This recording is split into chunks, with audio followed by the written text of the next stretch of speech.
Welcome to the Everyday Citizens Tactical Podcast, Episode 11, Deliver Fund, Networking, and Road Trips. As always, my name is Jeremy and I will be your host. Today, we're going to do an overview of the 2022 Deliver Fund Range Day and whatever else comes to mind while we road trip it back home. I do apologize for the audio quality this week, as I didn't have my normal recording equipment while driving in the car. With that being said, let's begin. Tell me turn it down and I'ma only turn up louder. Call me what you wanna, but you can't call me no coward. Strength in numbers, we the people, still the ones with power. Fighting fire with fire, time to take back what is ours. Tell me turn it down and I'ma only turn up louder. Call me what you wanna, but you can't call me no coward. Strength in numbers, we the people, still the ones with power. Fighting fire with fire, time to take back what is ours. Alright guys, welcome to the podcast. Like I said before, I got my buddy James with us. We're road tripping it back from the range. Go ahead and say hi, James. What's up? So this is James's first podcast, so I apologize in advance if he is horribly awkward at some point in time during this. But like I said, big thing we just got done with was the Deliver Fund Range Day, organized by Justin from Untitled Tactical Medicine. So shout out to you, Justin. We'll get to more of that in a little bit. So for those of you that have not realized already, yes, we got our Instagram deleted once again, and that sucks because that's probably the fourth or fifth business account alone that I've lost this year on Instagram.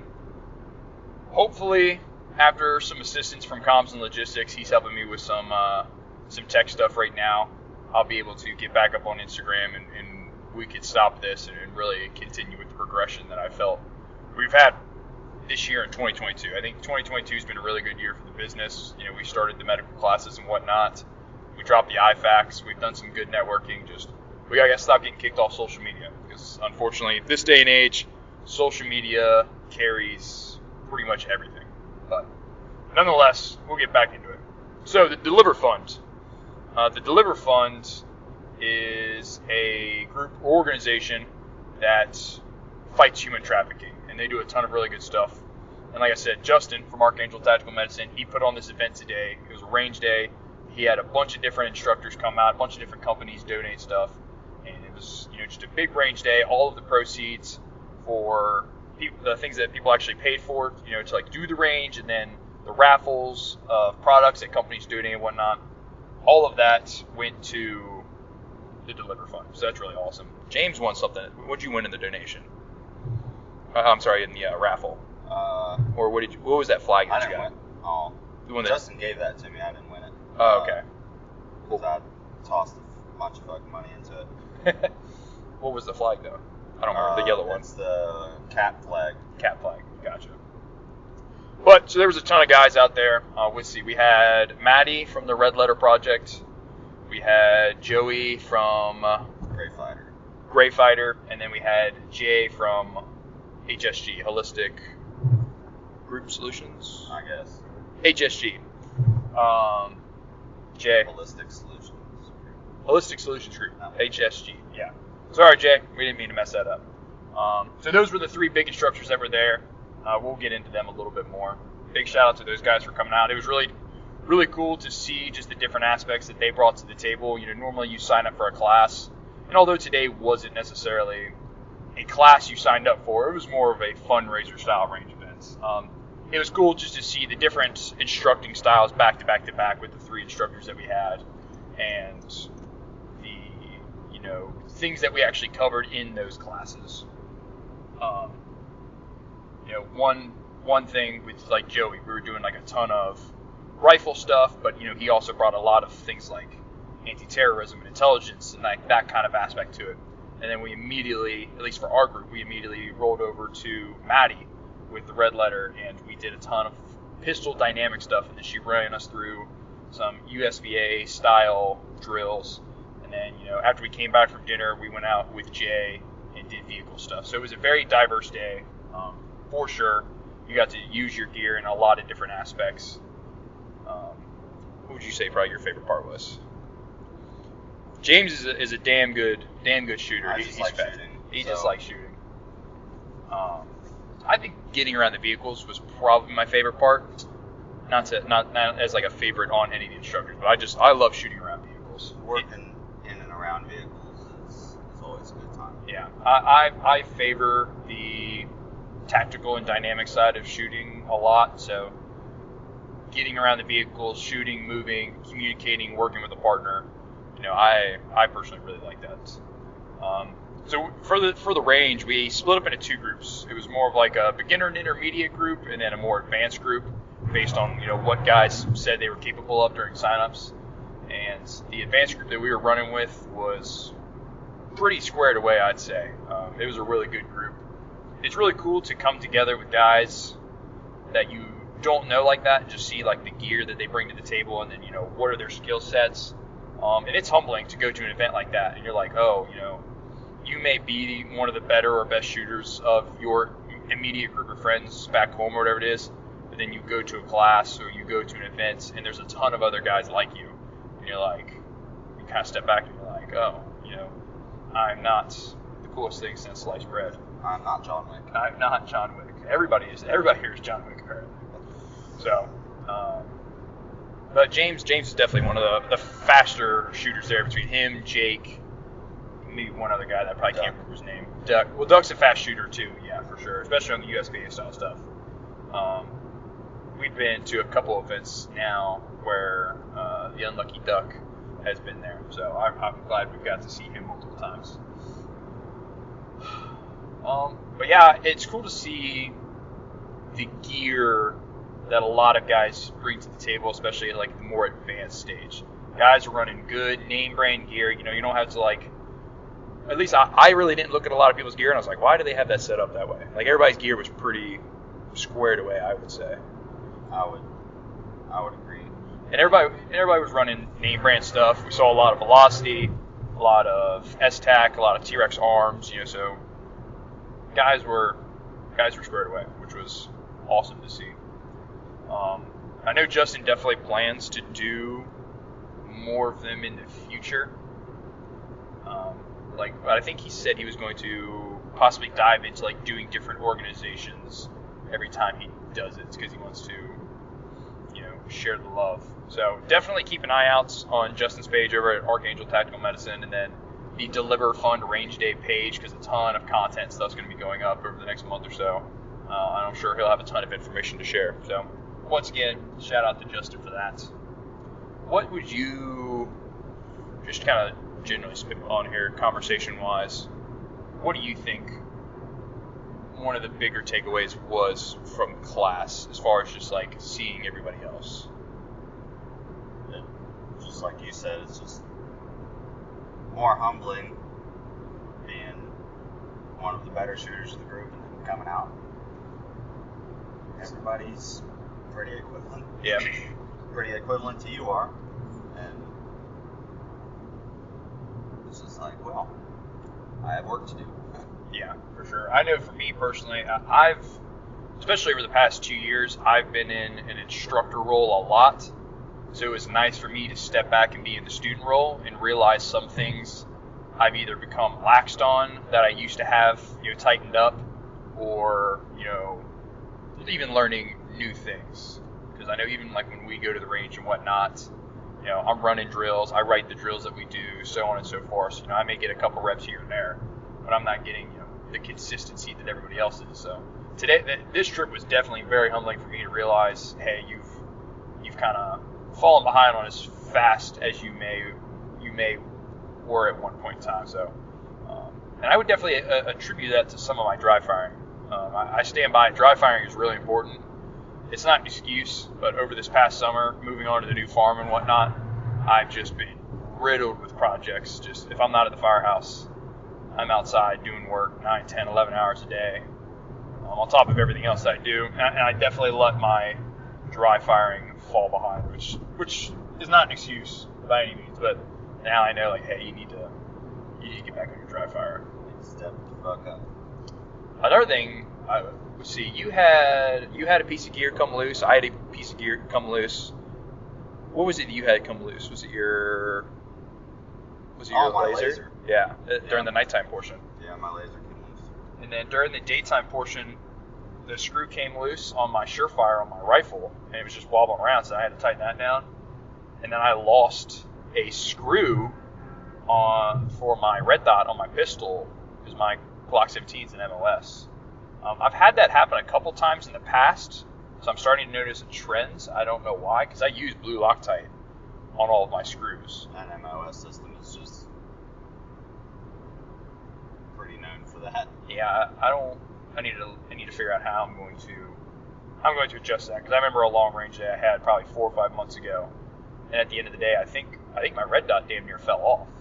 I've watched multiple people's red dots fall off using the MOS classes. I always used to think like MOS was the way to go because it was so much more convenient, but now like looking back on it, I'm like, oh, maybe milled is better just for the stability standpoint. Yeah, kind of set into what optic you're running, but as long as you choose quality optic to begin with, you're fine. For sure. And I carry a lot of stuff in my range bag to be able to fix things and whatnot, but one thing I do not carry is extra screws for like that kind of stuff. So I lost a screw. I had a screw in, but my optic was still really wobbly after Maddie's portion when we were with her. So for the nighttime portion, I was running my CCW, which I have a drop holster for, just a Glock 19 with night iron sights. So it would have been nice to have the red dot under NVG for sure, but you can't run around with gear that's not squared away. That just doesn't make any sense. Yeah. So you got to make do. Like you got a backup. Yeah, always. I don't have one fucking Glock. You only got one Glock? Yeah. Really? One AR, one Glock. I mean, that's not Shoot a lot. necessarily a bad thing to only have one Glock. It'd be cool if you had more. I think it was also really cool to see some of the other like gear, and then even like tech wise, like the MVGs that other guys were running, like Ducks. Oh, yeah. MVG setup was awesome. So the Unlucky Duck, he was there and he brought his duals, and he has white phosphorus duals, but on his right housing unit he has a cap for thermal. It's not an E-Cody, but it's equivalent to an E-Cody attachment. So he gets the thermal overlay. And it was, not only was, obviously the duals really sharp with the white phosphorus, but that thermal capability comes in nice, especially even if you're in a situation where night vision is now undesirable because you just don't have that good light, whether it be moonlights or, stagnant background light, whatever it may be. You don't have anything to really make your night vision work as far as an observation standpoint goes. Having that thermal cap can definitely help with that a lot because it'll continue to run on its own. So that's pretty cool. He did say it will burn your tube if you sit there and stare at it for hours. Really? Yeah. Interesting. Is it able? What did he say? Was it able to come on and off easily? Yeah, you can remove it. Yeah. Okay, that's pretty cool. And there was a lot of other guys that were there from like small gear companies that make like different types of mounts or stuff like that. And then it was cool to meet Daniel from HRT. I've been working with Chris a lot more recently and just kind of chatted with him a lot, so it was nice to meet more guys from the HRT team. I'm going to be doing a review on their new arc belts here shortly. So definitely cool to meet more guys in organizations or companies that you're already working with and just continue to build that networking. I know for me personally, I really like just to meet people, even if they don't have like a company or they're a big influencer, just meeting people and hearing stories from them, and they're like, oh, I also know so-and-so, and then you make acquaintances and friends through that. So that is a really cool portion of events like this. That and it's fun to get out there in the range and just screw around and do drills and compete and whatnot. James loves to compete. Everything is a competition. It's always a competition. It is always a competition, which is not a bad thing to have, not a bad attribute to have. But it's also cool to, if it's a little bit more relaxed than a normal class, get out there, film a little bit, get some good content and whatnot. And as cool as it is to film and whatnot and put stuff up on Instagram or make YouTube videos and whatnot, I personally like just having shooting footage of myself, not only from the learning aspect, but it's fun to just go back and watch yourself shoot and whatnot, see if you're being proficient or whatnot, what can you work on. It's just cool to have. You don't have to be a super big Instagram influencer to, like recording yourself while you shoot or, anything like that. So definitely, I think it's weird. You think it's weird? It says the guy that's been asking me for all the videos and photos of himself. Yeah. I mean, I'm you know me, I don't post anything. Yeah, I'm bad about taking photos and videos of myself. I take a ton of video and photo of other people, unless I'm like hardcore instructing. Then I completely forget to get on my phone and take pictures at any point in time ever. But yeah, for myself, I'm never like, hey, will you record this? That very rarely happens because I just never think about it. I'm the same. My phone usually stays in the range bag the whole day.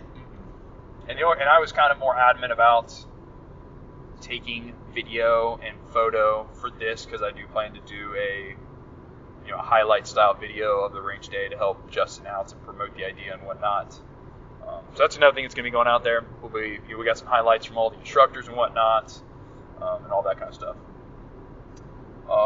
One thing that I found really cool to learn about was Maddie's red letter project for the females, because I've never heard of anything like that where it's like retreat style for women that's like that kind of focus. Yeah.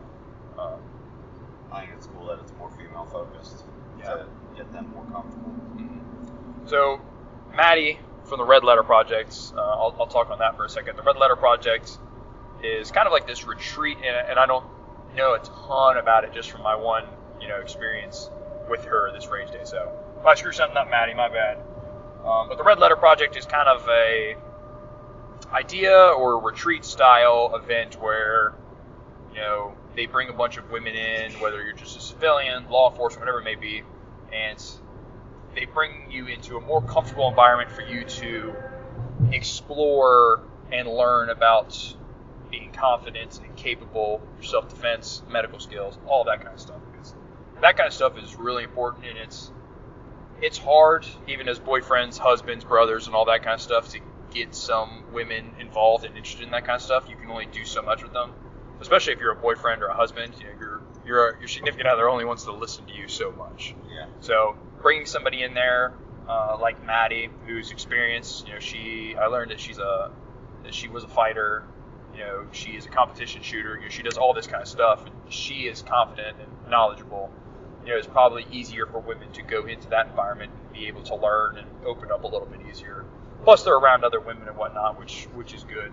So the whole thing kind of circles around, developing some, skills with firearms, some self-defense, some medical skills like stop the bleed style stuff, all that kind of stuff. So that was something really cool that we learned about. Joey, I like listening to Joey talk. As much as I like shooting, I also like listening to Joey talk because he's got that thick New York accent, and just listening to him talk about how we need to kill more terrorists is very motivating, I would say. And he's got a lot of experience. That's the thing a lot of instructors bring to the table, which a lot of people don't realize when you're paying for a course. You're not necessarily paying just to develop a skill. You're paying as well to learn from the experiences of others, because experience does matter. The mechanics of shooting a rifle, shooting a pistol, doing a takedown, whatever that may be, that's mechanical. And that can be taught by anybody who doesn't even necessarily have a ton of combat experience. You don't have to be a combat veteran to teach somebody how to shoot a rifle or a carbine. But when you start getting into concepts and ideas past that, experience is where it really starts to come into play. And that's the thing I think a lot of people forget about when it comes to that kind of stuff. Let's see, you've been to a ton of courses this year. List off where you've been, because you know better. This year, or? Just this year. Just this year. I guess we can really do since COVID, because you've been really heavy on the courses since COVID.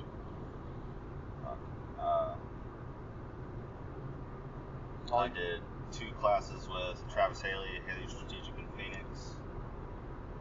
I'm gonna forget them all now. Achilles. Yeah, I've done 2 classes with Rick at Achilles Tactics. I did Ohio Range Day and did a portion of his vehicle tactics class, and then the second day we did some NVG work with the guys at Hades Consulting, which was awesome. And then I've taken 2 classes with Duffy at Kinetic Consulting. I took his NVG 1, and then NVG CQB class up at MTAC in Muncie, Indiana. Nice.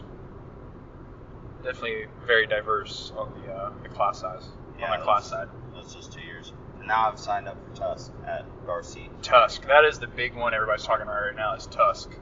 Because signups just opened up for that. An expensive class, but I've heard nothing but good things about the class. Hopefully one day I can go. For now, I'm just a fireman, so that's not happening. And plus, we do a ton of stuff on the local level too. Yeah. Like a lot of stuff. And that's another thing that we've always promoted with ECT, and then even just like myself personally, before I started the business, when I was just posting motivational stuff on Instagram, was getting with your local guys and doing stuff and training and going to the range and doing all these dynamic type things. Because one guy goes to a class. Let's say James goes to a vehicle class, and James trains with 4 buddies at the local level.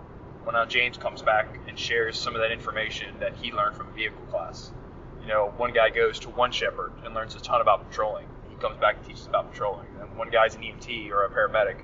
He teaches a group about medical. So, getting to know not only people on the national network, but specifically your local network is the big thing for sure. Especially with just the day and age that we're in. Joey talked about it some during his portion of the class.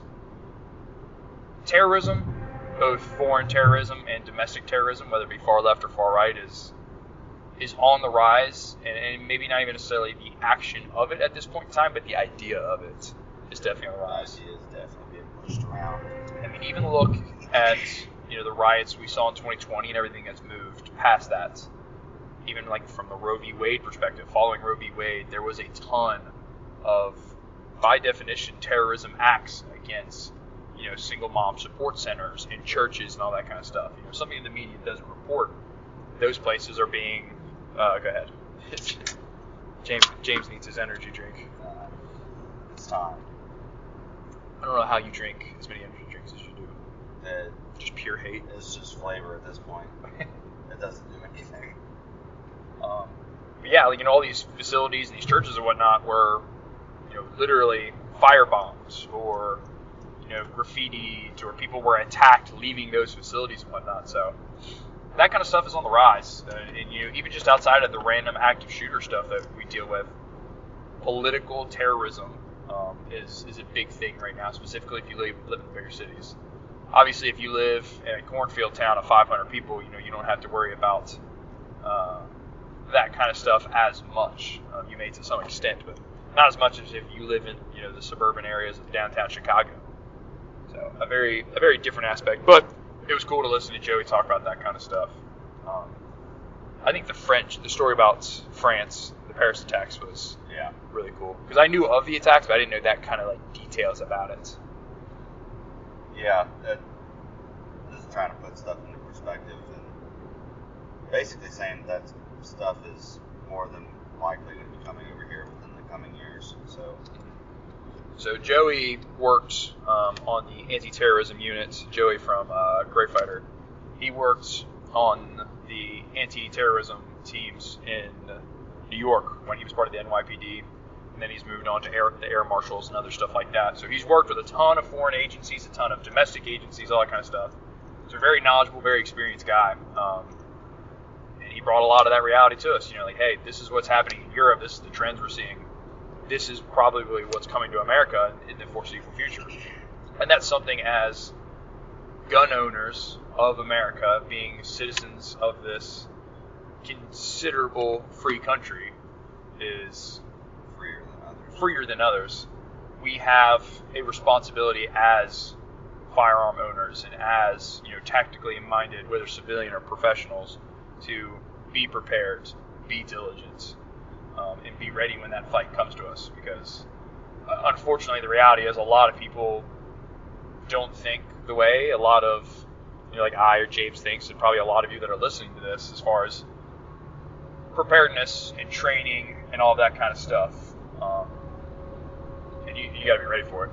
If it doesn't take some crazy situation or the stars are aligned for you to be at a mall, at a movie theater, at a festival, whatever it is, with your family, and Or a theater like Paris. Or a theater like Paris. It can be anywhere, and an active shooter situation takes place. And it could be one person, it could be 3 active shooters. What is your plan? Are you with your kids? Is getting your kids to safety your priority? Are you by yourself? Are you taking the fight to those guys? And regardless of what happens, you're going to have controlled aggressive action and put hate and discontent downrange on the enemy. What is your plan? And if that's not something that you think about on a normal basis, that's something you should think about. And you should have multiple plans.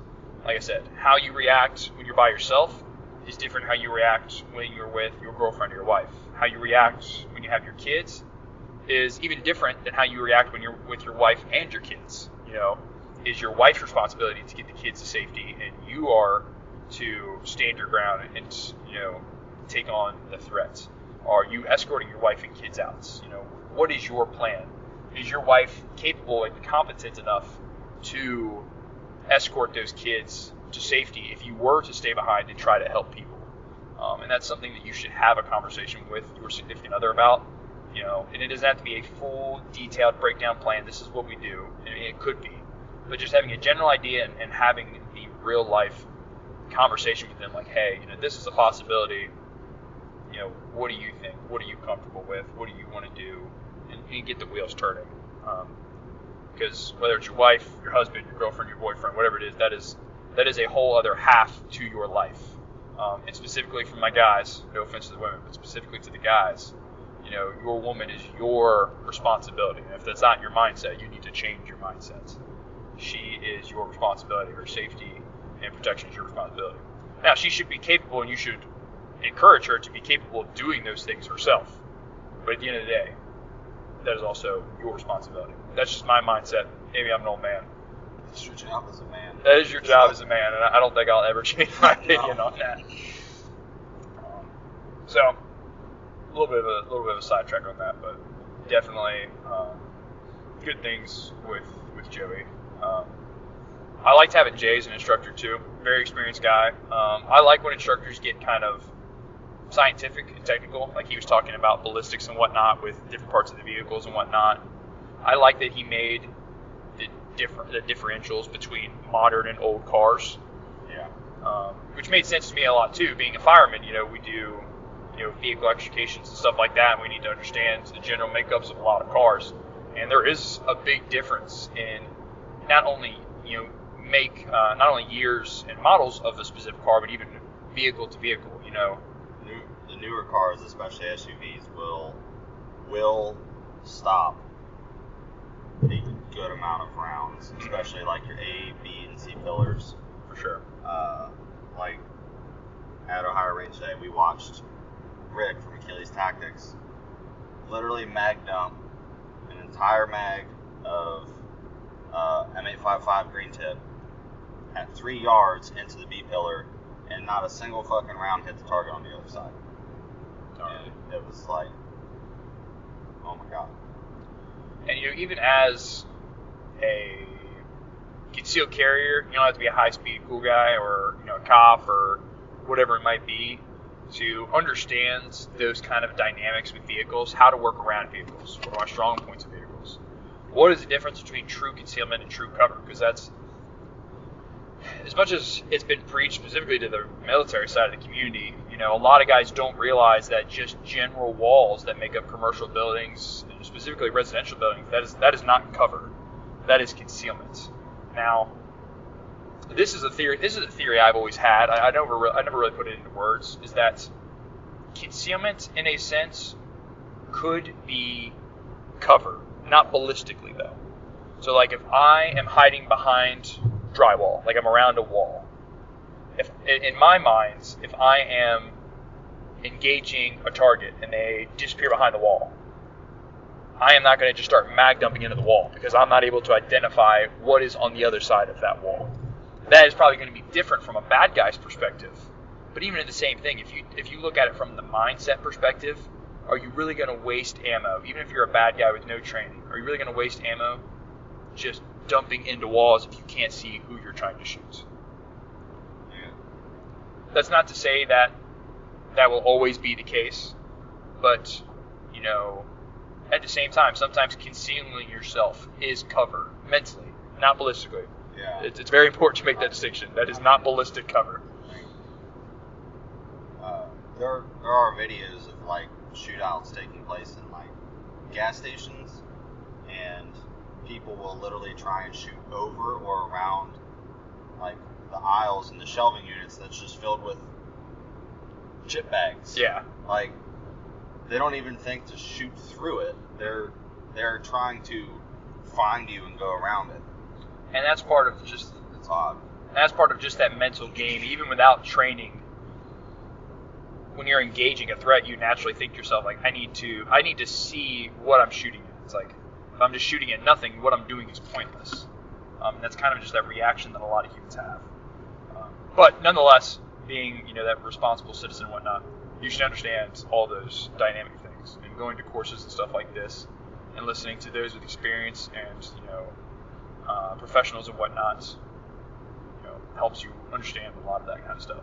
And you don't have to be, you know, this 3 combat tour veteran or a 15-year veteran of the police department to, you know these types of things or understand these types of things. We've talked about this in the past.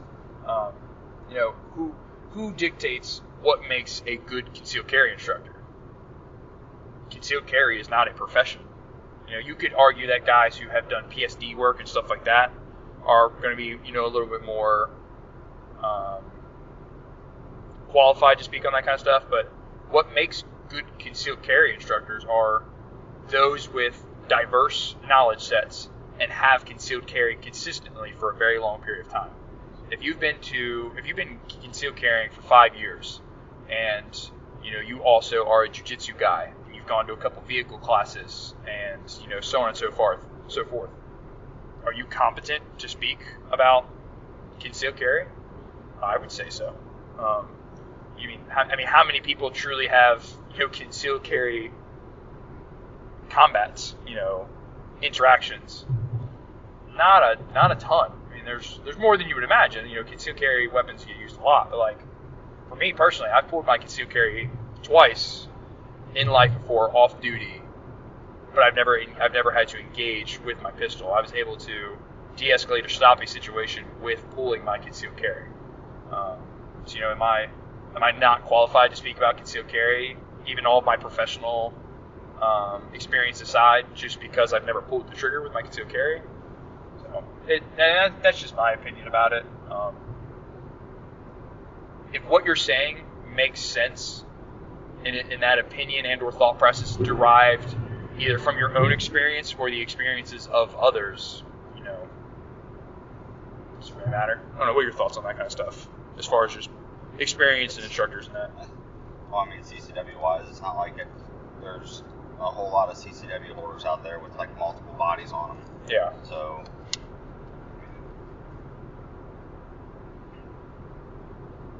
I don't know. I mean, as long as you're competent and you can actually shoot and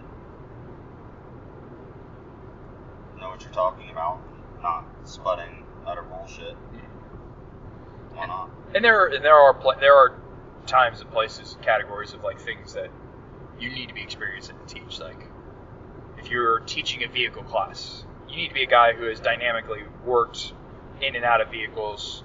That guy's going really fast. You need to be a guy that's dynamically and professionally worked in and out of vehicles for a period of time, and you have gone through years and years of self-correction and, you know, experience and that kind of stuff. You know, like Joey with the intelligence stuff and like the anti-terrorism stuff like that. Like, that is something he's done professionally. Worked with tons of agencies and gone to tons of courses and done that kind of stuff, so he's knowledgeable. You know, we can't just take a random guy and have him do a bunch of YouTube video watching. You can go watch all of S2 Underground's videos and be like, I am an anti-terrorism guy now. Yeah, you can't put me in there and be like, oh, you're qualified to instruct the course. I've taken 3 courses. That does not mean I am at all qualified to teach. So that kind of stuff is cool. The other interesting part about it, like I learned from this weekend. So I've never done any type of competition style shooting. I've never done a single one. I used to Did you? Yeah. All Kalashnikov based. I don't know what it's modeled after, whether it's USPSA or IDPA. Don't know which one it's modeled after, but it's a pretty good time. It's straight up all competition with AKs. That's pretty cool. Yeah, it was fun. But yeah, the aspect of like one thing I learned a lot from this weekend was the difference with competition shooting and tactical shooting, and I realized that a lot being with the station of the day with Maddie was, for example, like if we're doing some sort of staged drill or whatever, engage here with X amount of rounds, move and engage this target, and then finish at this point engaging blah blah blah. My mind was so stuck in tactical shooting that it was hard for me to engage as a competition style shooter. So 2 examples of this is, one, I remember a very specific point in a stage where I was supposed to engage 2 targets and then engage another target on the move while moving to like the next stage or whatever. But I had like in my mind I had cover and or some sort of concealment at the beginning of the stage. So once I engage those first couple targets, and I'm supposed to be engaging targets on the move, in my mind, like I told myself before the stage started, like, you need to move at this point in time. But the tactical side of my mind was like, don't move your feet. You have cover and or concealment here. You can engage the threats faster if you stay still where you are right now. So when I got to the drill, that's exactly what happened. Is my mind was so stuck on tactical shooting. It's like, stay where you are, engage, then move. Don't move and engage at the same time. So that was cool. And then also like reloads and whatnot. If you plan out reloads to occur at some point in time during the stage, if your reload happens at a different time or differently than you were expected, it throws your focus off completely because you have this plan in your mind of how that stage is supposed to go, and just one round off, or you do your reload differently than you originally imagined, my focus was thrown. Or you miss steal and you're already moving to the next one, but you got to come back and make sure you get that hit. That was the weird part to me. Yep. I never took any makeup shots, again, because I think I was kind of stuck in that mindset portion of like, this is how the drill is supposed to be run. I do 2, 2, 1, 2, 2, or whatever it is. So I'm like, I'm not supposed to shoot extra shots. This is the shots I'm supposed to take. Yeah. So that was a very interesting aspect of that. Just getting a little bit of USPA style shooting. And like with her, we talked about this yesterday, going from Joey's class that was high intensity, kill bad guys, rah, rah, rah, with the rifle. And we did some pistol with Joey, but just really heavy on the rifle. And then immediately going to Maddie's side, where it was like, all right, let's look at really detailed fundamentals, and let's slow it down a little bit, and let's, speak softly. And Joey's over here with this giant stick that he's beating people with, metaphorically. Two completely different style of instructors, which both were fantastic, but it was interesting to just go from, instructor to instructor to just see the different styles with that. Oh man. I personally hate driving, and for the first portion, I'm actually sitting in the passenger seat while we record the podcast episode, and James is driving, which is so much nicer. I think probably it was like every 30 minutes on the way here, even though I was driving. I was like, are we there yet? Yeah. Yeah, you're not a fan of driving. Not a fan of driving. I gotta drive more than an hour. I just, I don't like sitting for long periods of time. That's really what it comes down to. I don't like sitting and just drive. It's very boring. My mind needs to be doing things. I have ADD, so I will blank out and I will magically get there. I do not have a special ability. Although this is the first sign I've seen with Cincinnati on it, so we're getting there. Yeah, 163 miles. 163 miles to go. Another cool thing that was about this weekend, just diving more into the networking side, was getting to talk about the business a little bit more, and what I'm trying to do in the upcoming year, and like my goals and stuff like that. Because it's been hard with social media getting deleted. Like, there was a couple of guys that were there. They're like, oh, yeah, we used to follow your account. What happened to your account? And I was like, oh, that was 3 accounts ago. We got deleted, so on and so forth. So it was nice, because I repped all ECT apparel. James was nice enough to rock an ECT t-shirt for me. So we were able to spread the business name a little bit, got to hand out some cards, shake hands, kiss babies, the whole thing. And it was nice to just be able to, talk about what we're trying to do. And a lot of what we're doing right now is on the medical side, trying to change the mindsets and what is considered standard medical training for civilians. But in the 2023 year, I want to try to implement some more like defensive handgun style classes into things. Originally, I had kind of thought of doing fundamental classes as far as like shooting rifle and pistol, because it appeals to a bigger market. But at the same time, on the market itself, and this is something you have to consider as a business, is the market saturated?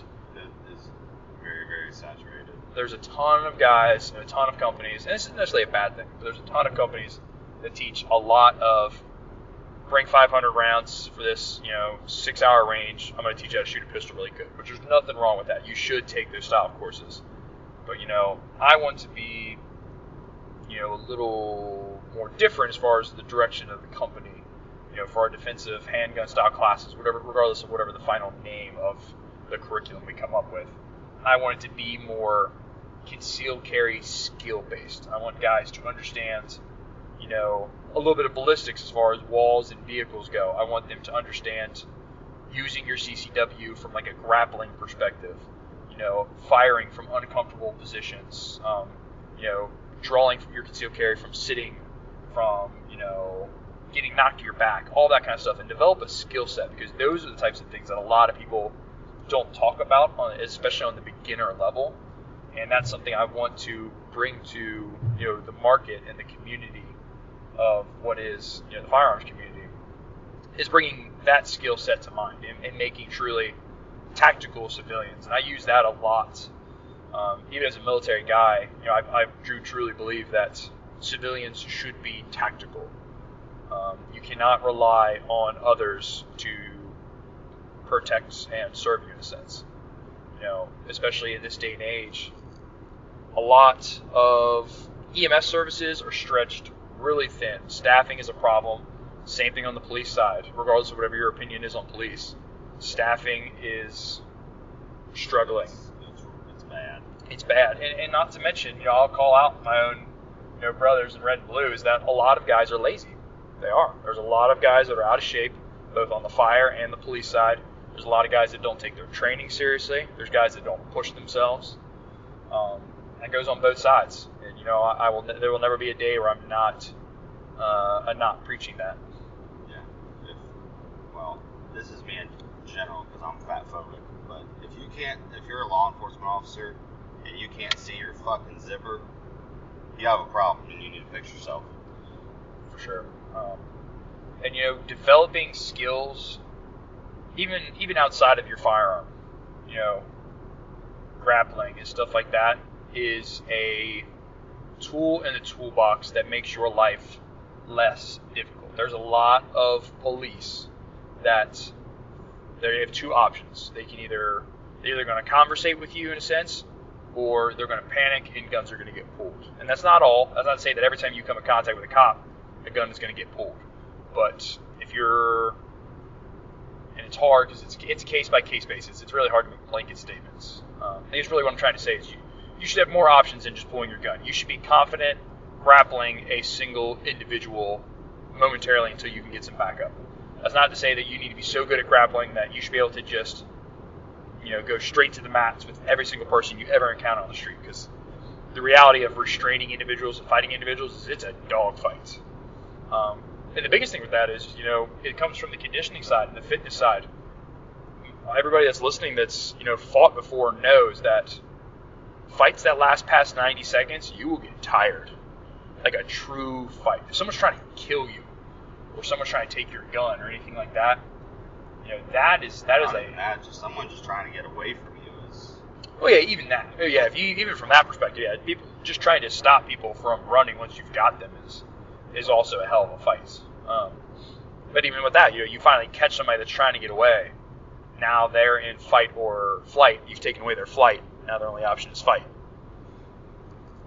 But regardless, if you just, went on a foot pursuit for 200 yards and now you're grappling with an individual, how good is your fitness level? If you're a fireman and you've got a two-story burner and you went in on one air pack, you've came out, you've only had an additional company or two show up, and you're still waiting on more manpower.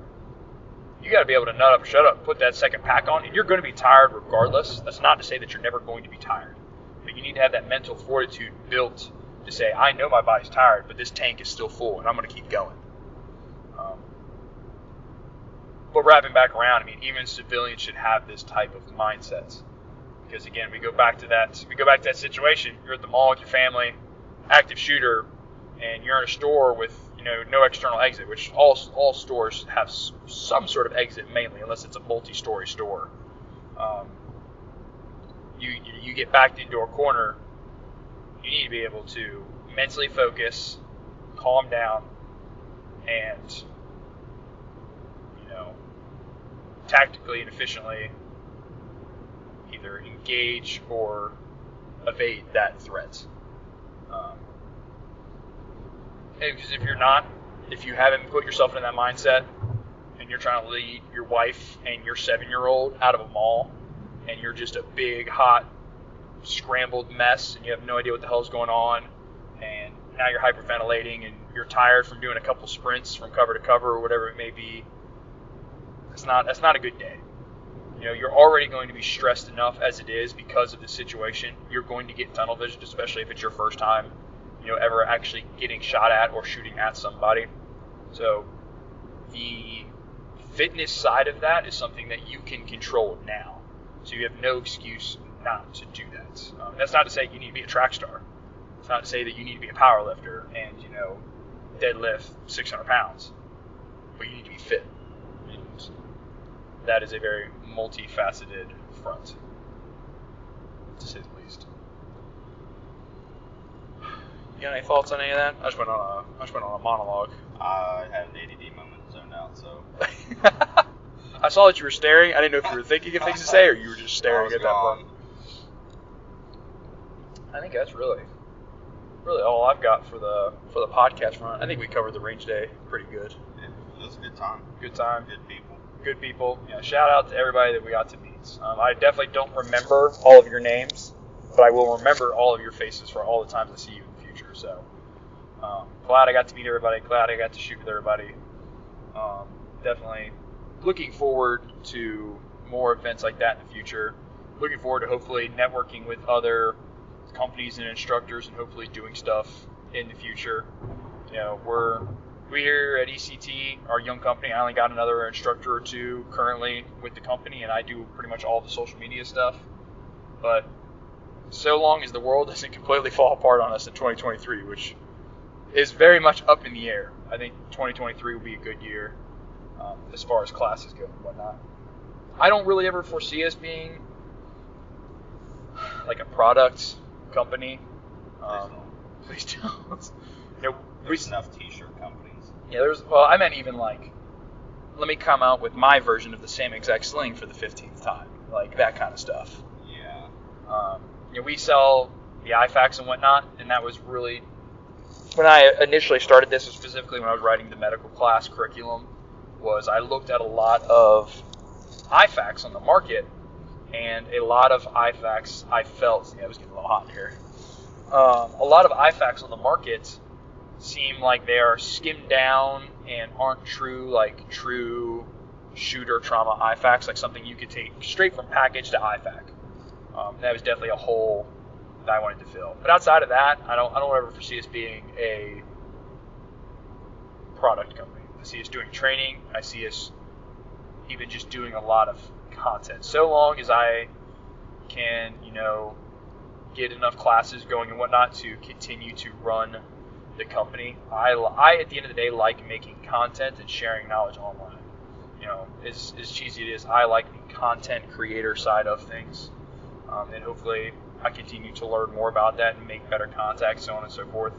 I don't know how this audio sounds because I'm using just one of our Bluetooth lapel mics for this, and we're in the car, so I'm going to try to touch the audio up a little bit before we post this, but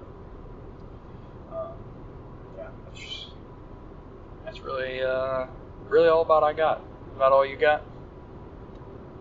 That's all I got. But... You're a man of many words. Any words for the people? Don't be fat. Don't be fat. That's a good one. Don't be fat. Alright guys, that's all I've got for episode 11, Deliver Fun, Networking, and Road Trips. As always guys, train hard, train often. Tell me turn it down and I'ma only turn up louder. Call me what you wanna, but you can't call me no coward. Strength in numbers, we the people, still the ones with power. Fighting fire with fire, time to take back what is ours.